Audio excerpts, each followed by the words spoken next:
This is a presentation on useful topics I learned from educational psychology that you will need to be applying as a teacher. My name is Kelsey Schiefer, and over the next few minutes, I'll explain to you why you need to be applying these topics from educational psychology. The most important part of teaching is being an intentional teacher. This is a teacher who plans lessons knowing the learning goals and purpose of the lesson in advance, can then relate that to the students, and reflects afterwards on what worked and didn't work in order to always keep improving. Intentional teachers have the students' best interest in mind and are able to adjust to meet the students' needs. Reflecting on what you are doing is an essential part of being an intentional teacher because it makes you more aware of the needs of your students. One way to help is by finding a mentor. Seeking out a more experienced teacher to be your mentor starting out is a great way to become more aware of your tactics and to see what has worked for others before. By catering your lessons to what your students need and building them into your classes, they will become like stepping stones that can do two things. First off, it makes learning easier for your students as they start applying past information and techniques to their studies. Then it will also make it easier for you as the teacher to plan for the rest of the year as it goes on. Another part of being a good teacher is building positive relationships with your students. As the person who spends most of their time with these students, you have one of the biggest influences on them. Building a good relationship with them by getting to know their interests and learning about their lives will help you to relate the lessons so that students are more engaged. Creating a positive and safe learning environment works strongly with building relationships. A kid who feels safe is more likely to open up and be willing to learn. If you create this type of learning environment for your classroom, you are welcoming the students to bring in their own ideas into the class and to build discussions and further relationships. You can set standards and norms in your classroom using Pavlov's behavioral conditioning. This theory pairs once neutral stimuli with old habits trained. If you set up clear expectations for your students, such as attending and being on time, you are more likely to have your expectations reciprocated and can go on with class more smoothly. In this process, using B.F. Skinner's method of operant conditioning is beneficial. This means using rewards and punishments to either encourage or discourage behaviors. Rewarding your students will motivate them to do better in class and pay more attention throughout the period. Having a clear system of rules set up will make managing your classroom much easier.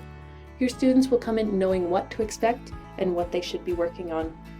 Once you have established positive relationships with them, it makes it easier for them to participate in class and come to you with questions that they may have. You have to understand that with working with so many students, there will be many different backgrounds and upbringings present in your class. Vygotsky was a cognitive development theorist who said that children have to develop before they learn and that their development is based on the culture and environment that they are in.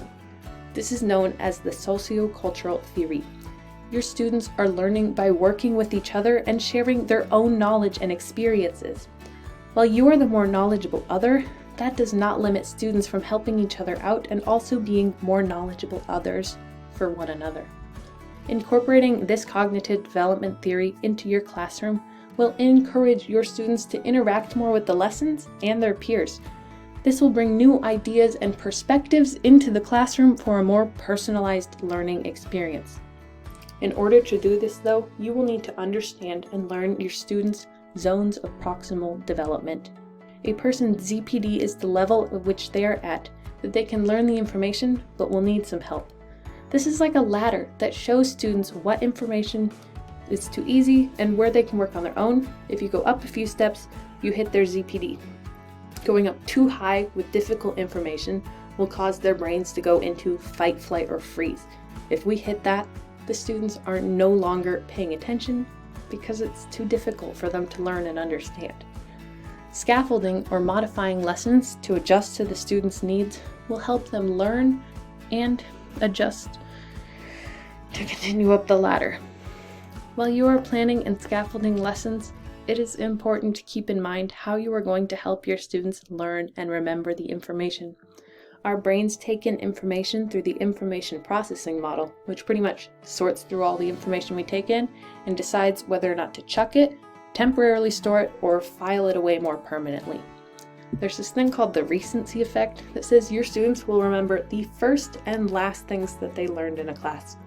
The brain also processes information gained through sight and sound best, so by planning your lessons while keeping these things in mind, it will benefit your students when they go back to reflect on what they have learned.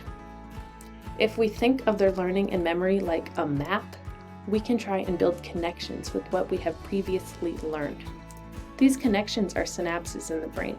If you are able to relate your lesson with what they have learned from previous lessons, or even other classes, they can build more connections and making moving forward easier. One way to strengthen these connections is through using different study strategies. Do not expect that your students at any age know how to effectively study for your class. There are many different ways, such as summarizing, highlighting, building concept maps, and reading, reflecting, and reviewing what they can do to study. There's not one method that will work for every subject, so teaching your students how you want them to study is important. I, as a math teacher, have found that I like the method of PQ4R, which is preview, question, read, recite, reflect, and review. This introduces the topic, relates it back to previous knowledge, and then brings it up more in order to get a better understanding of what was difficult the previous time. I have to communicate what I expect from students so they can go forward doing it right. This is the same for you. What can you do to apply teachings from educational psychology to be a more effective and intentional teacher? It's about learning and gaining ideas from others, like Vygotsky showed, to modify and scaffold your lessons so both you and your students can gain valuable information from the time spent in your classroom.